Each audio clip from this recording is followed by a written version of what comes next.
You are gonna like edit this, right? Oh, we're supposed to have the camera on? No. Good Thursday, Linda. Happy Thursday. Happy Thursday. Is it Thursday? It seems like it's been forever since I've last seen you.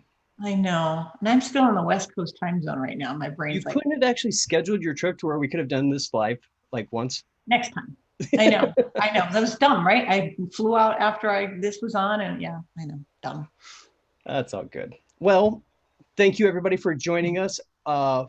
James, you are correct. The TGIF or TGIT, Day before TGIF. too many letters. It's like adding an extra P to three P's, right? Okay. Mhm.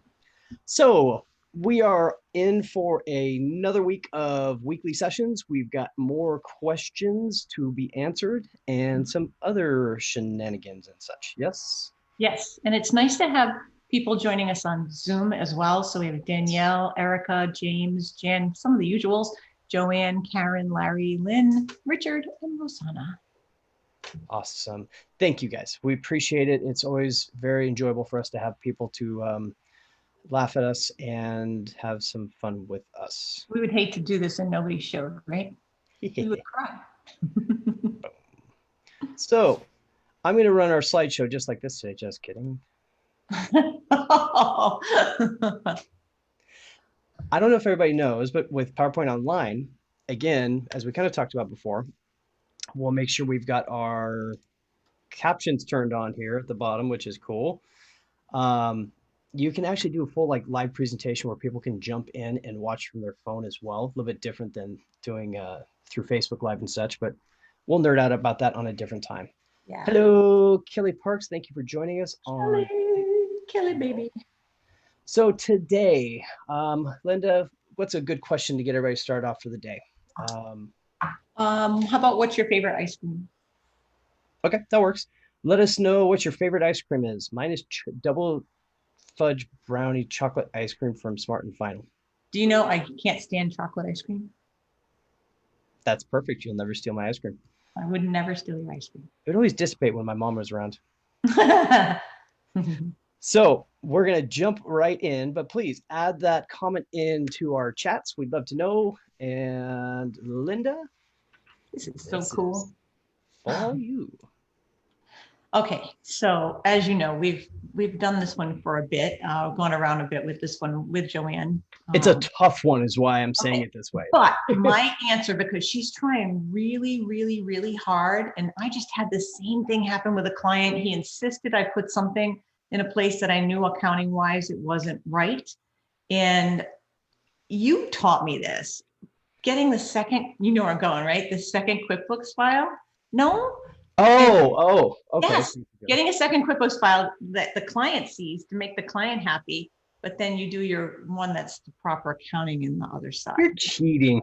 Well, I mean, we've tried to cheating do all right these now. things for her, and it's Okay, so let's go through this actually, because if the beauty of this is we may not know the answer to this, but if somebody else has a suggestion on this, yes.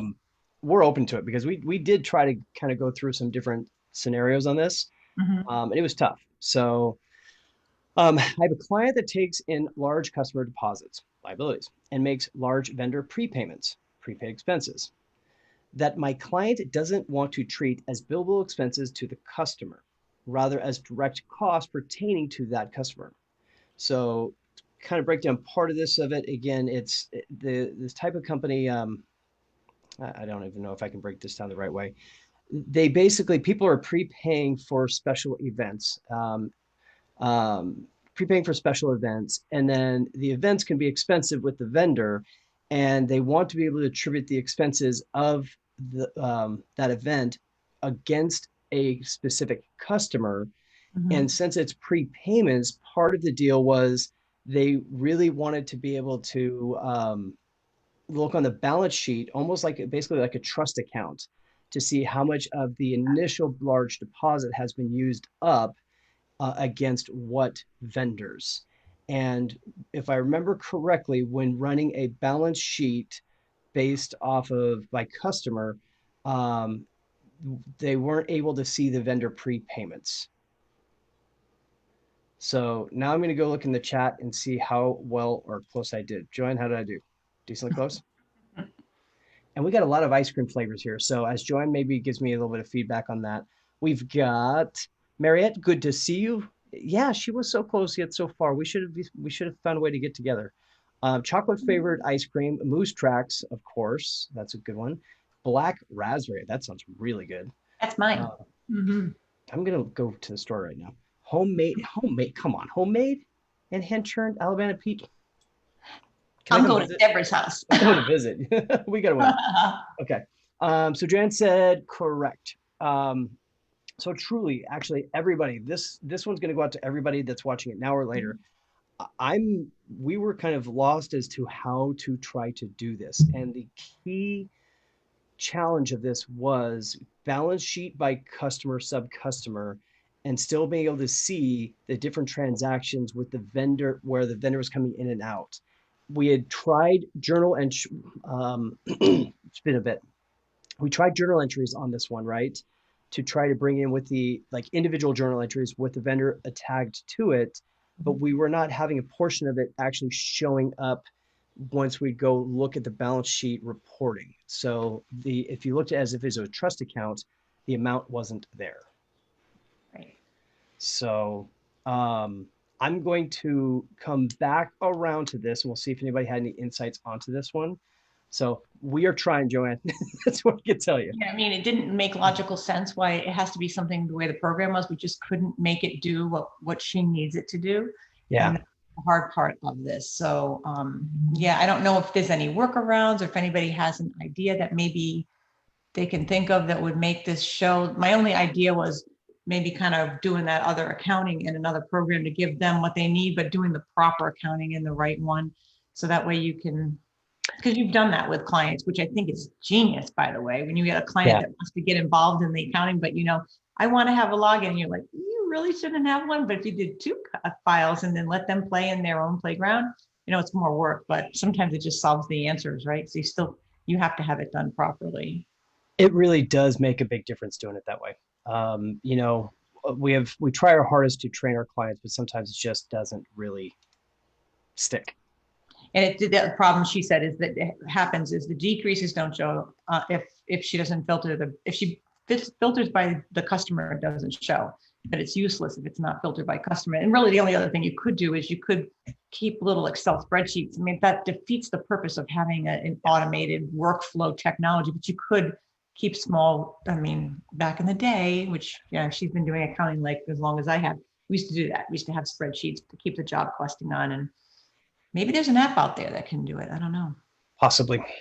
Well, let's go. We'll move to the next one, and then we can always try to follow back up onto it. So, update based on a conversation with the franchise tax board agent this morning. You don't ever want to call them. They're horrible. He said to file the 800 as an annual tax and any other tax due above that would be paid as estimated. He said for an LLC that is filing as an S Corp to use the 12-digit Secretary of State number for filing and not the 7-digit California Corp ID number. This Corp ID apparently is only used internally for computing the tax as corporation instead of LLC.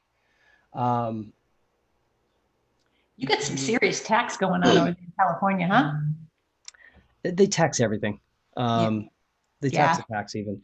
So part of this had to do with like the initial question, which I guess we missed on this part, was they're asking about the initial $800 and whether the tax should be, whether it's supposed to be added as an estimated tax or if they were paying the annual tax, right? It was kind of the key thing.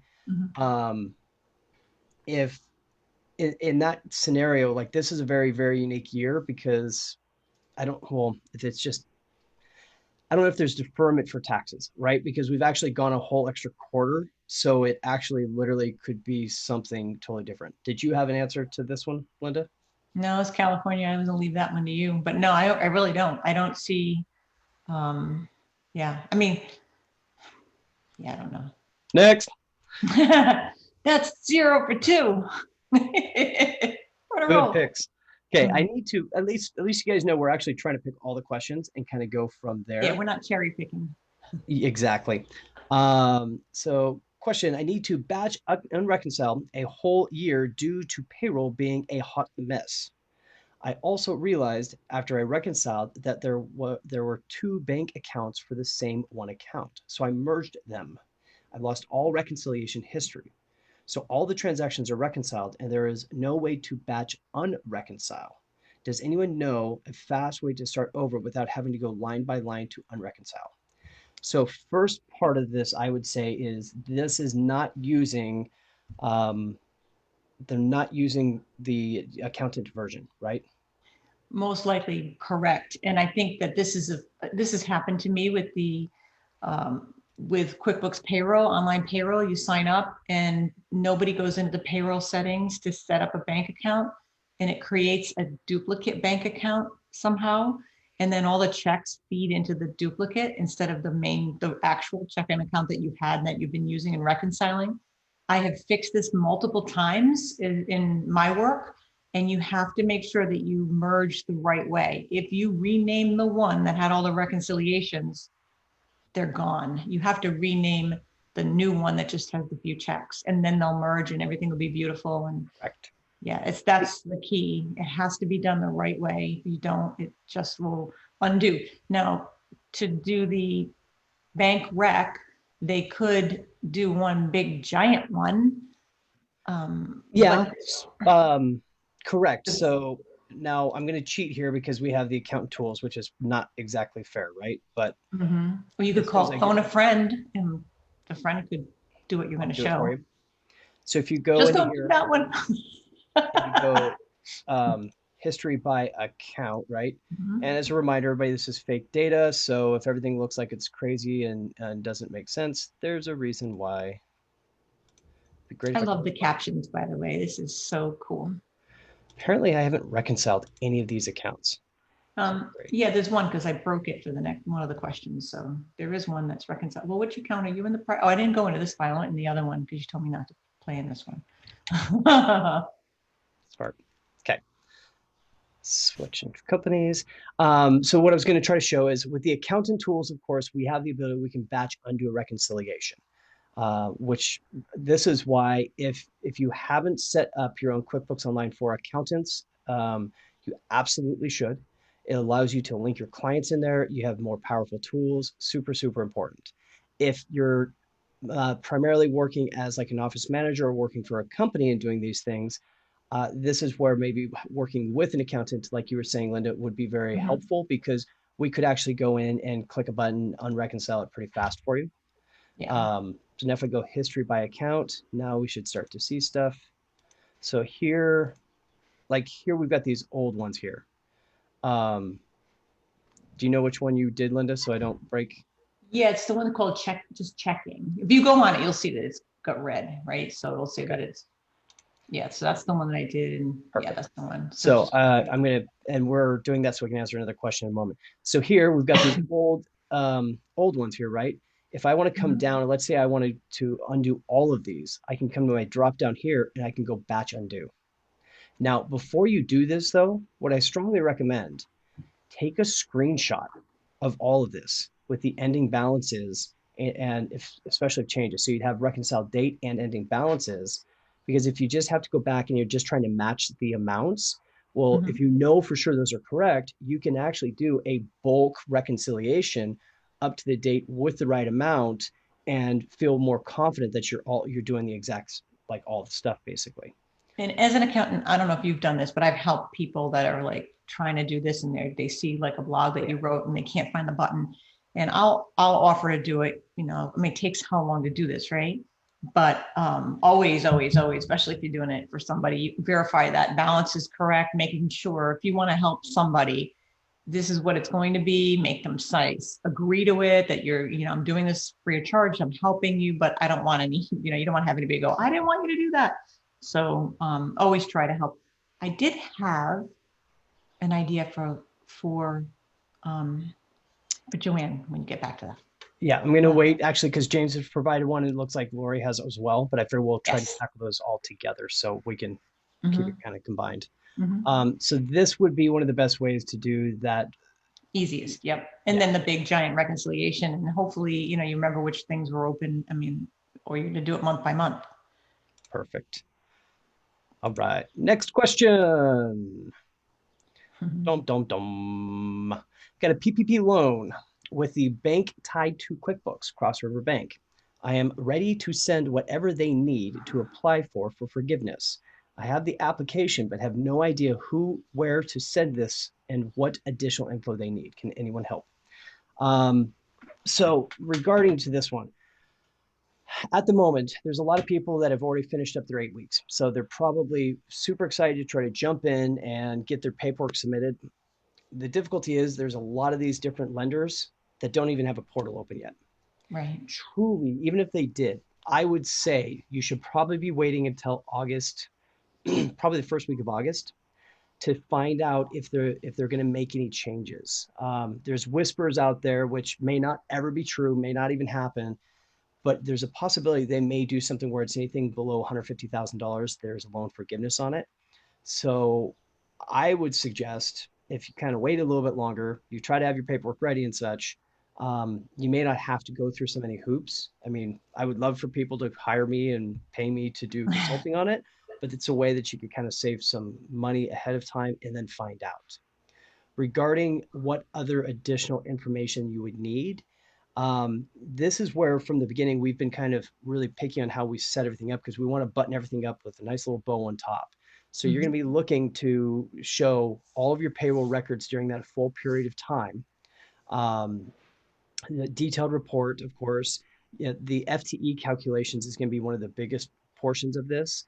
So you'll have a couple different reports on what your full-time equivalent employee calculation is. And I've been building out more of this stuff into a course, which I'll touch base on in just a short little bit, that will help people out with a lot of this stuff. But I don't know why my gut tells me that it's not going to be the magic wand forgiven, but hey, who knows, right? With the government, you never know. I just, when it comes to banking and regulations, it just, for me, it just, they're going to make paperwork. They got to make banks earn their money that they made on all this stuff. yeah, it's possible. Hector Garcia, Jacob Schroeder, and myself will be doing a live. We're going to be doing a special event on YouTube. We've pushed it back from August 3rd to August 8th. But we're specifically, when we're doing this, we're going to go through a couple scenarios. We're each going to bring a couple to the table, basically, and kind of show as we walk through, like, this is how we did it. This is why. This is the FTE count and all the fun stuff. It's probably going to be like a 2-hour session that we'll all dive in together onto it. And it's a paid event, so you have to pay. It is paid, yes. Pretty cheap. I mean, for you to go in and they can ask questions to you guys too.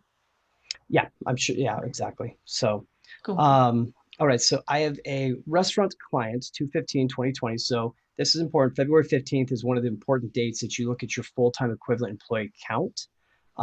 So this was a 22 employees, but not FTE, which is kind of tough for us to know then. COVID half slowing hiring back, realized that 22 was way overstaffed.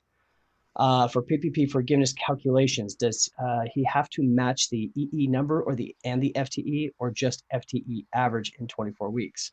So he can give few EE more hours to meet FTE calcs. So first part of this, and this is a very, very complicated question and answer to it all.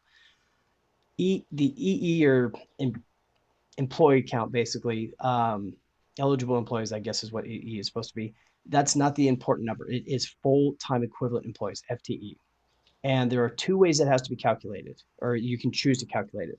What I call the SBA method is where you take each employee individually, take their total hours they work each week, divide that by 40. Now, the max they can ever get is a 1.0. So if they worked 50 hours, it's still only a 1.0. Anything below it, you would take and figure out what that the value is, and you round it to the nearest tenth. So if it was 20 hours, it'd be a 0.5, right? If it was 30.75, would become a 0.8, basically. Right. Once you have that per employee, you add all of those numbers together, and that equals your FTE count.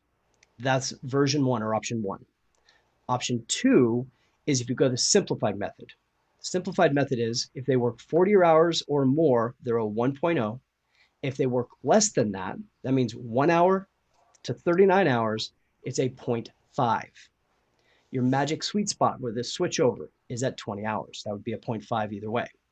So if you're in a restaurant and you have a lot of people that are working less than 20 hours per week, you want to evaluate your look back periods. Being look back period is either January, you're going to look at the period actually that was for February 15th, specifically the payroll that had that, but also your January 1st through February 29th is one look back period.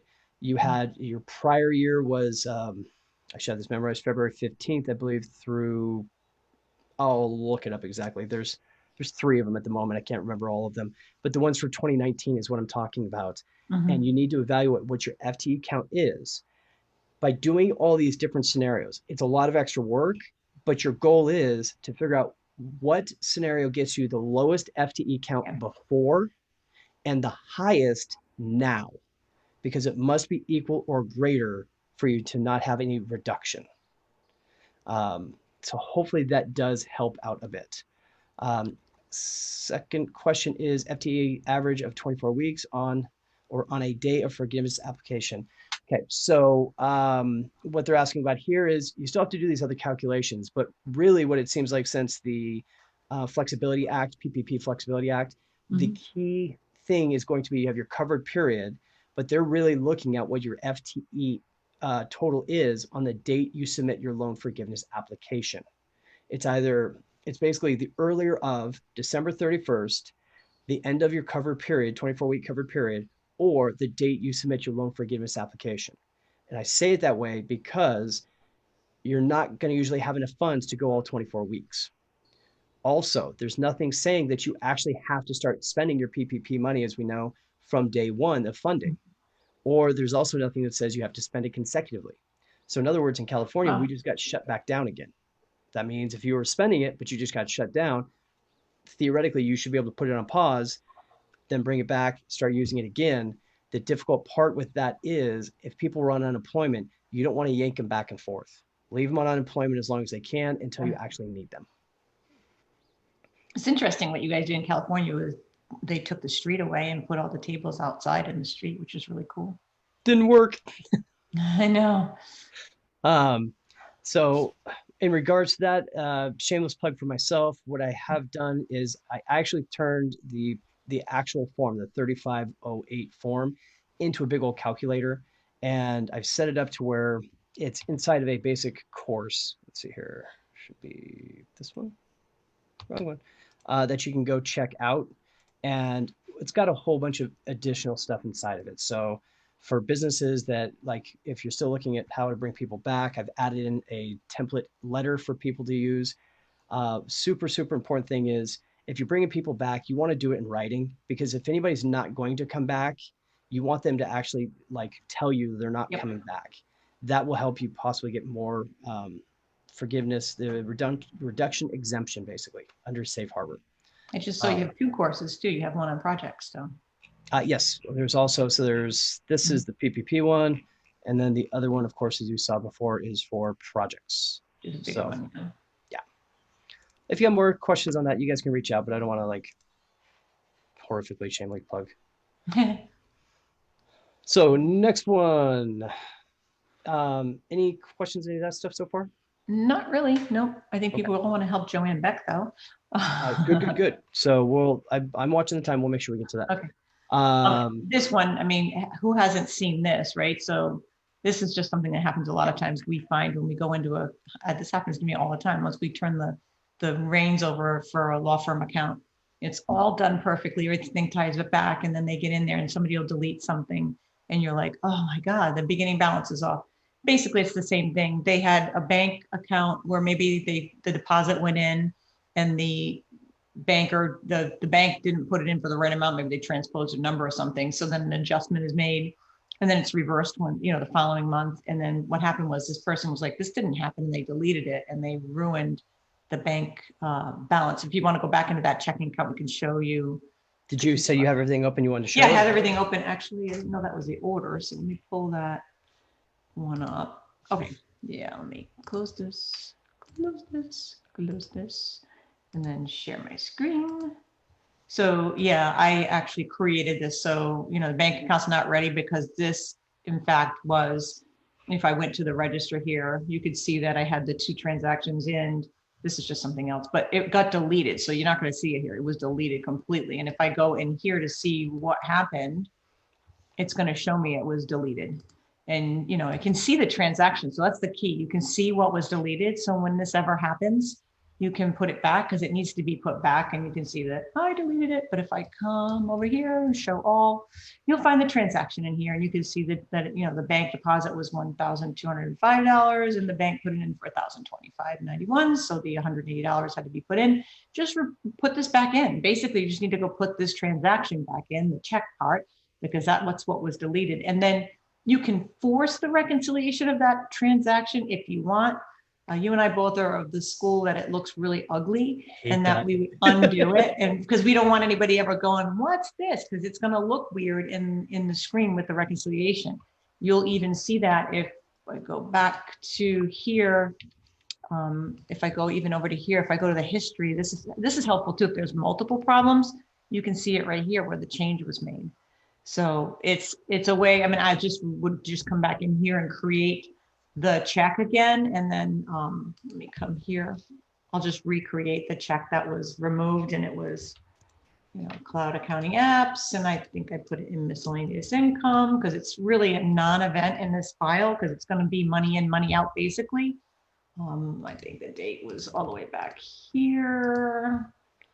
And then if I want to force it, which you can, you would have to go back into the register, basically come back into the bank register, because I'm still off. Don't forget, I'm still off. And I just need to come in here and just do this until the R comes. And now if I go back to reconcile, it's okay. Now, but if you go back to show that history, does it still have that ugly thing there? It does still show the ugly thing. So it shows it, but obviously it's fixed, but this is the problem, right? This is the thing that we don't like to see. So the only way to fix that is to undo the bank rec and then redo it. And then this will be removed, because that's the problem with this. I wish it would magically go away, but I'm actually glad it doesn't, because this gives us an idea that something occurred, so we can see that there, right? Because if somebody goes and starts sticking things in, they could have put in the wrong places too, which would be kind of right. And if most of the time, if you're fixing this for somebody, if you're as the accountant, you have the accountant tools, obviously, where you can undo, redo. If you're not in the accounting tools, and this is like you have to go back and undo manually, it would be a lot of work. And just doing this fix is simple. You can see here where it was deleted, because this is like a PDF, right? So this is frozen in time. So you know, it's going to stay here unless I undo. If I undo it and redo the month, it will be gone completely. I mean, you still have obviously the audit log, but yeah. Okay. Do you want to go to the next question? I'll stop. Yeah, sure.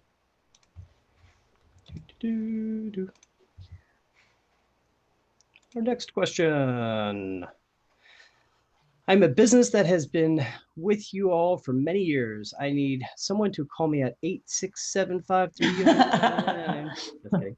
I'm trying to delete a payroll check. How do I do this? So we know that if you try to delete a payroll check, if it's in a prior period and you're using QuickBooks Online Payroll and the taxes have been, you can't delete it. It won't let you.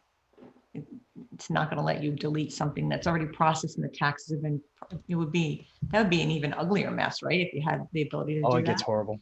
Yeah. So that's why you can't. And you that's have probably to, why. So it can be done. It should not be done. You have to actually start at the most recent paycheck and delete your way back.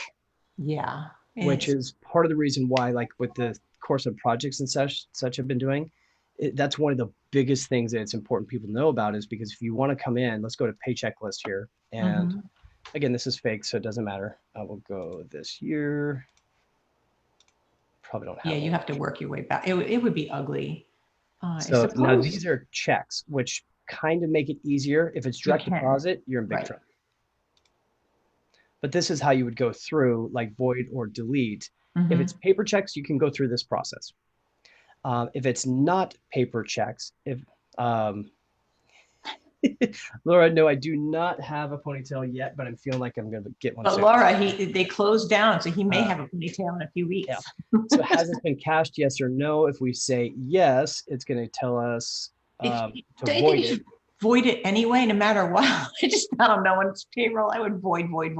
Yeah, I mean, our general rule is we always tell our clients never delete anything. We are the Yeah. only ones allowed to delete. They should only be voiding stuff. Mhm, But sometimes you have to go further back. You have to get this information. So mhm. it can be done.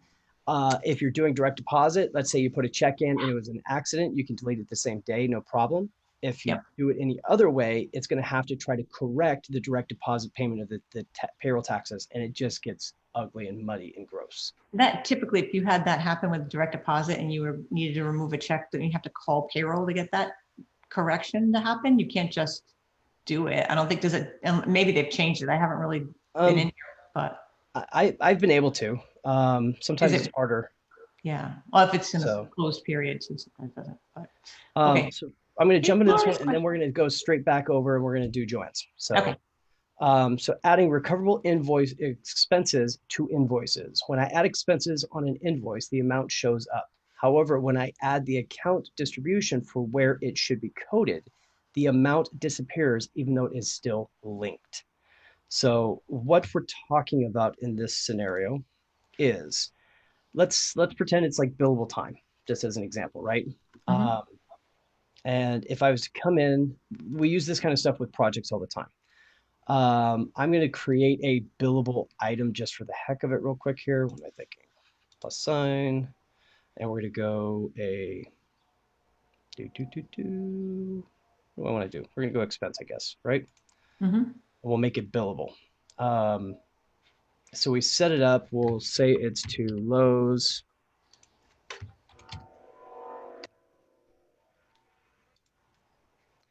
We've got all of our different items on here.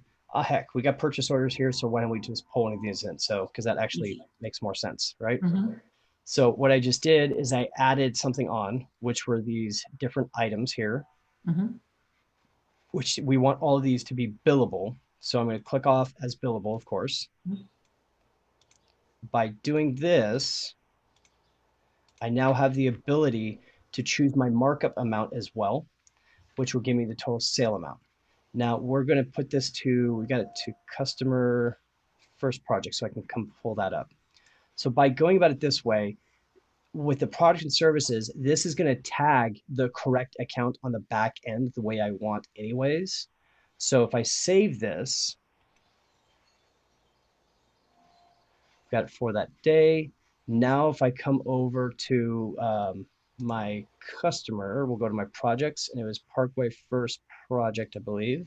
Mhm. And you don't have to use projects. This could just be under customer. It's just how we have it organized. Now, if I come to transactions, I'm going to see all the things we just created sitting here waiting to be created as an invoice. So as I click create invoice, I can pull these off of the shelf here now instead. Mhm. So add, add, and add. This keeps them linked. Customer won't see this part, but we now have our time. We've been working in a way to do like time and material jobs through T-sheets and through projects and such is what we're Mhm. doing here. But so we've got the dishwasher, we still got the cost being hit correctly, whether it's taxable or not, so forth. And this will allow us to take those billable expenses, pull it in. We do the exact same thing actually for one of our clients. It's a software development house that we take all of their time entries for each of their developers or in as vendors. We put each person in as an item, whether it's billable or not, and then we take all of their time entries that they created their own time. Um, they created their own time tracking machine, so we couldn't use T-sheets. So we have to Mhm. take the export of that, push it into QuickBooks Online, and it gives us the ability we can create the vendor bills and bill to the customer all in the same swoop, basically. So, Laura, I hope this helped kind of show you how this would be looking. If it's not exactly what you're looking for, reach out and we'll talk about it and see what I can do to help you out on it, of course. So, does that make sense, Linda? Yep. All right. So let's try, I know we've got a couple of other ones here, but let's try going back to Joanne's, because I think that is a very interesting one. You So know, with my thought with Joanne's is she could use lien law,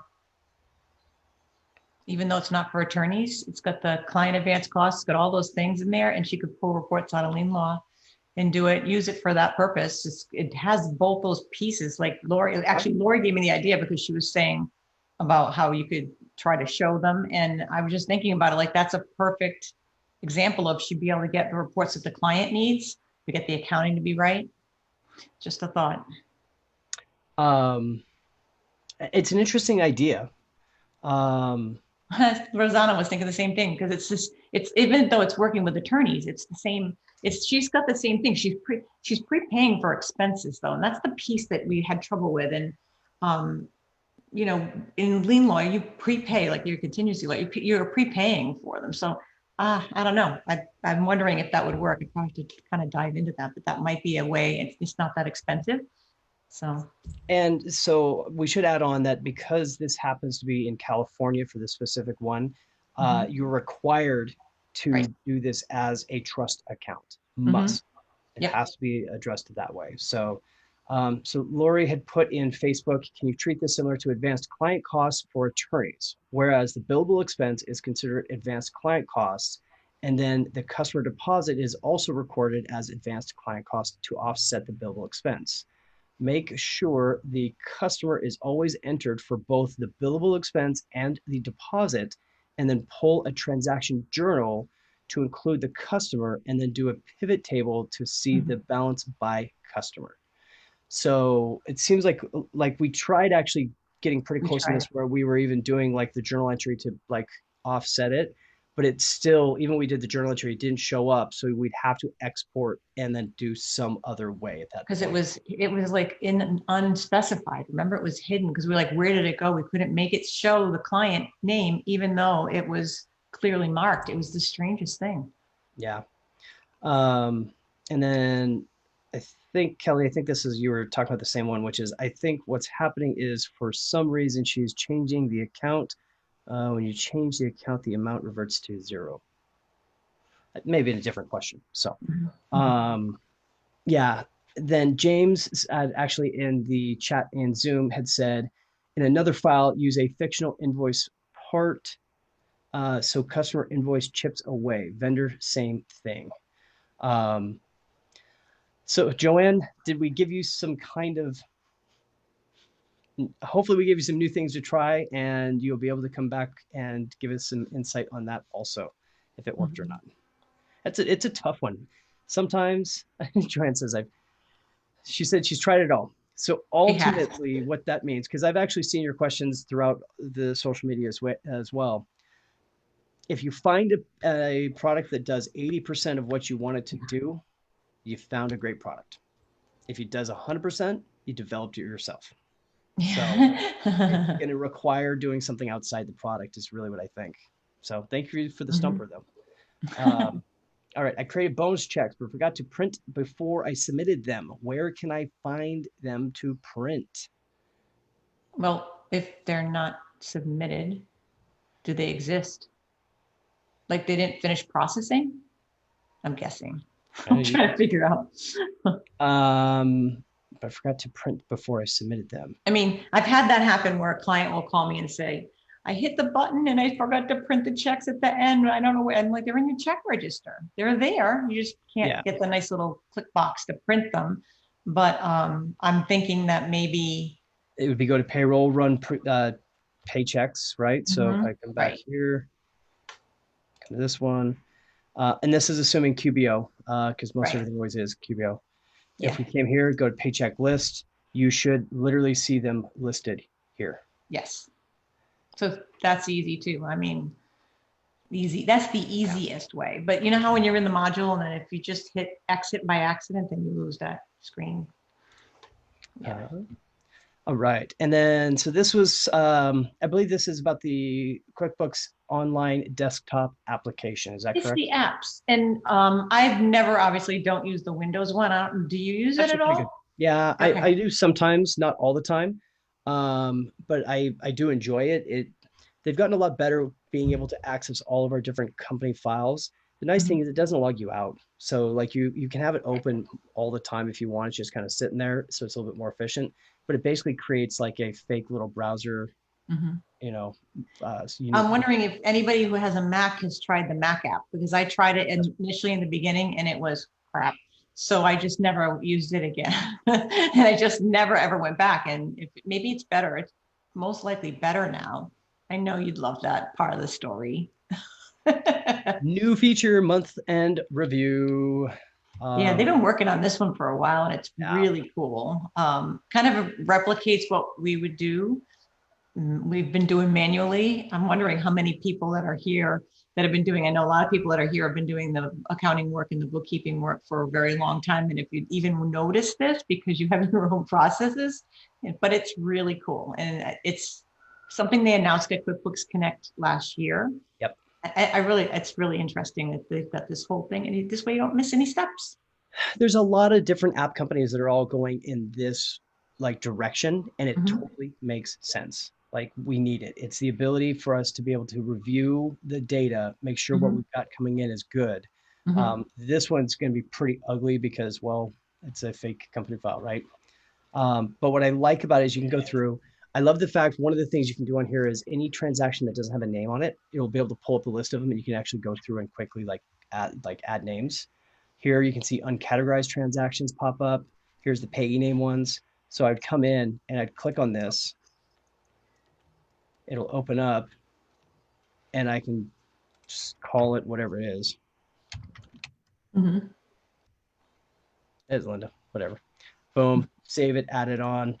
Obviously, I chose something completely wrong there. Goes away, which is great. That is definitely a pet peeve. We've talked about that before. It's like, I need the vendor names. Do not. I'm like, why? Well, because it's lazy. But you see it in files all the time. People don't add the names and they just Yep. use the bank memo because that's how the bank feed works. And just definitely put the vendor names in. So the other part with this at the bottom here is you can actually create these different items. You can create your own tasks that you Mhm. want to add into here. That's cool. The link name, QuickBooks page link.